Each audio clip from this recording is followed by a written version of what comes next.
Hello everyone, and today I'm going to give you a review of this 1996 Mercedes-Benz S600.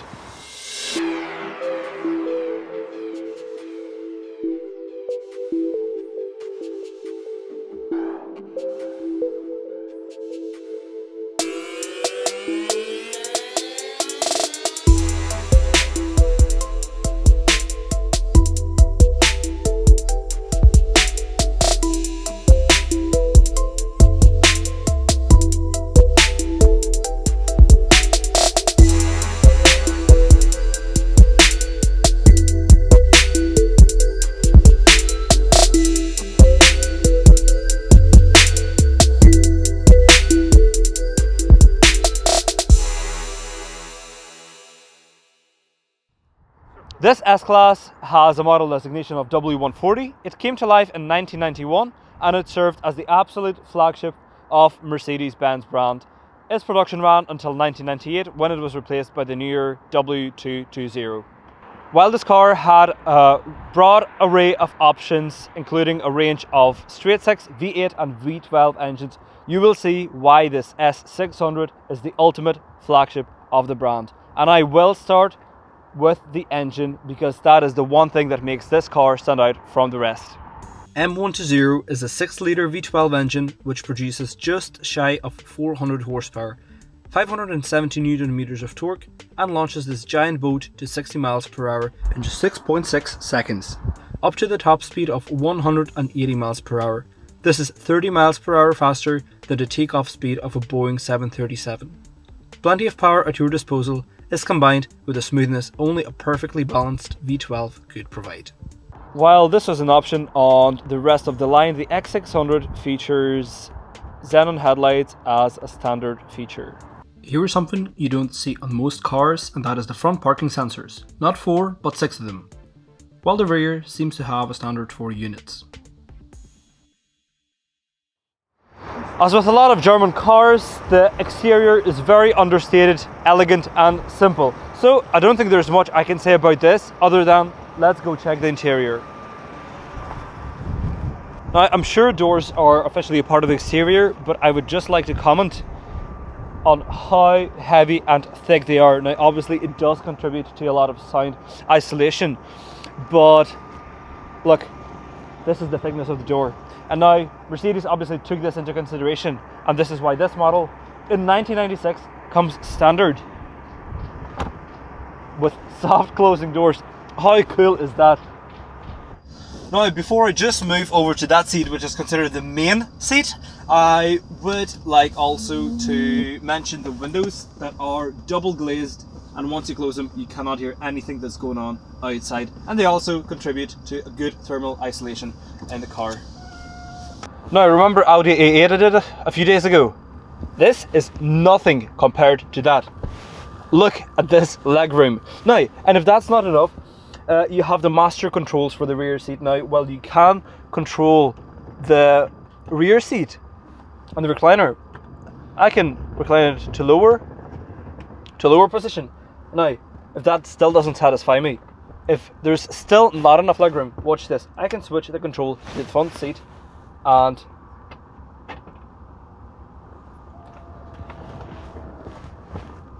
I think this is a good amount of room in the rear seat now. And at this point, from this seat you can control the front passenger seat in every possible aspect, and I just think it's really cool.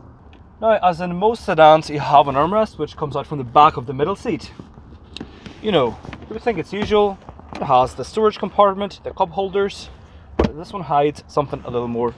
Now, the controls are a small giveaway because there is a little snowflake button and an adjustment button. Now, what could it mean? Nothing more but a fridge where you can fit 2 full-size bottles. It's an amazing extra. As well as that, on the rear you have the German mandatory first aid kit.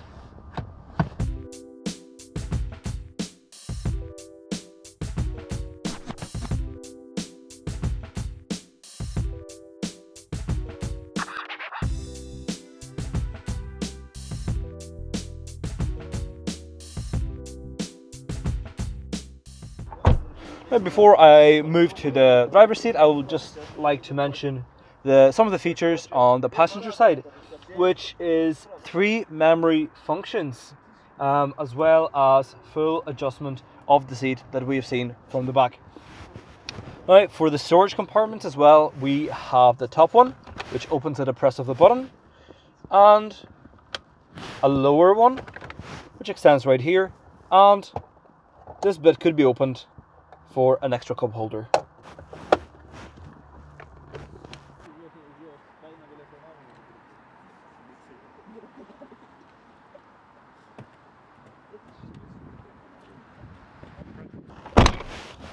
Man, you sit down and you immediately feel like you're in a Mercedes S-Class.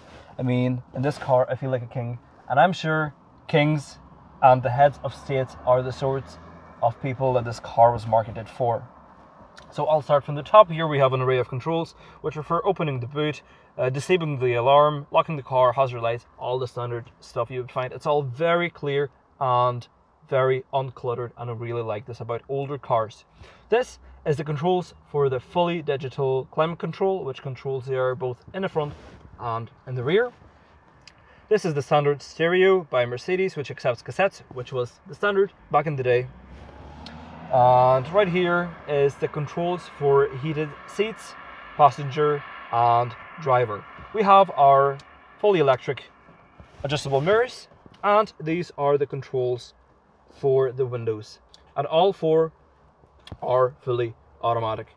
Now here we have the park sensor switch and the rear shade. Moving up the top, this is the standard holder for a Nokia phone. So this was the phone that you would get back in the day, and man, I actually remember those, and it brings a lot of memories. But this fits nicely into the cradle, which it then can be charged, and it boosts the reception as well. And as well as that, this car features hands-free system, which means that you have the microphone placed somewhere. I'm not actually sure where, and they've done a good job because I can't see it. Oh, there it is, right here. This is a microphone for the hands-free mode, and it lets you drive without taking your hands off the wheel.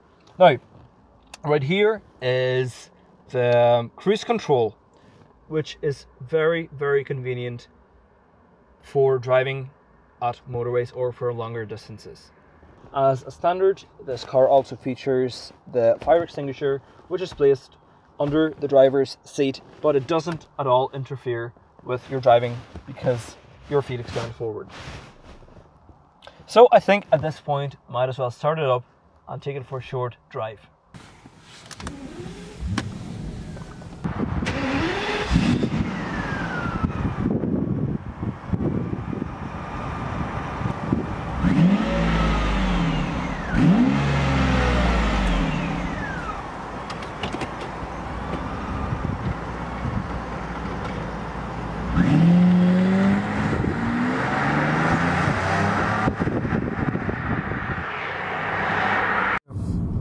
Man, that acceleration was wild. I mean, presses you right to the back of your seat, and since it's not a diesel, it's a naturally aspirated petrol, it maintains that pull throughout the entire rev range.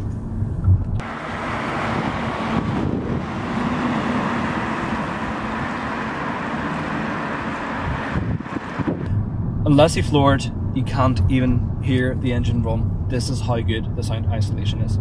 I mean, the engine itself, it idles quite low, and with 650 RPM, and it has a rev limit of about 4,500 RPM.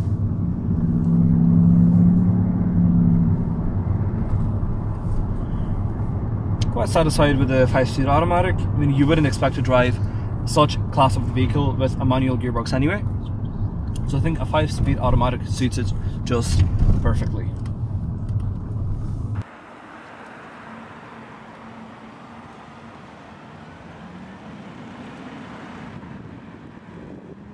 The S600, it sits as the flagship of the Mercedes S-Class, although there was an AMG S70 and S73 models of the W140 generation, but this S600 implements all the technological advances of Mercedes.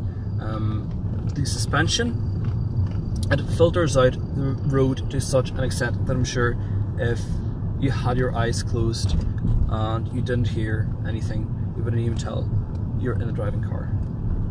Well, maybe you would, but it's just that smooth. Power steering, it's extremely light. Now what Audi did with their power steering was they have the Servotronic, which means that it's quite light at low speeds and then it becomes heavier at higher speeds. But my experience with this Mercedes is that it remains light at all speeds.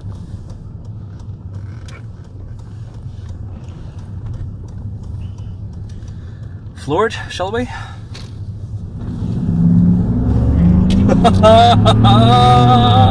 This is wild.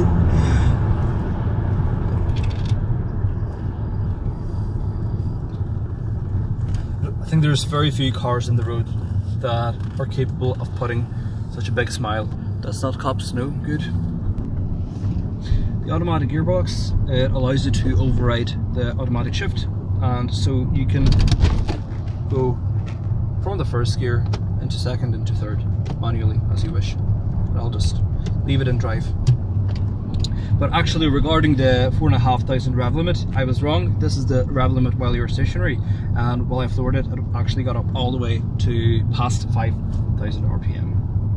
You really do have to be careful when you're maneuvering this car because it's really hard to feel the size of it. You have to be really careful not to curb the wheel or scratch a bumper, which you really don't want to do, but this big Mercedes emblem in the front really do helps you see the front end of the car.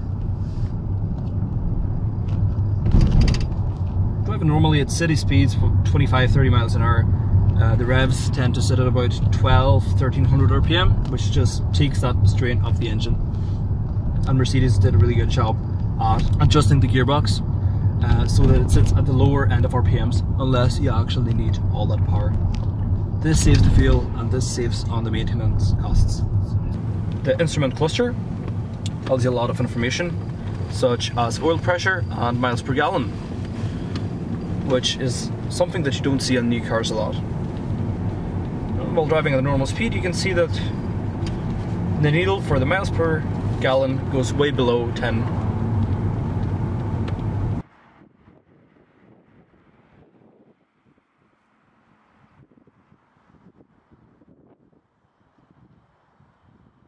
So guys, this is going to end this review for this S600. I personally really did enjoy driving it, and I hope you enjoyed the review, and if you did, please leave a like, comment and subscribe, and as always, thank you for watching.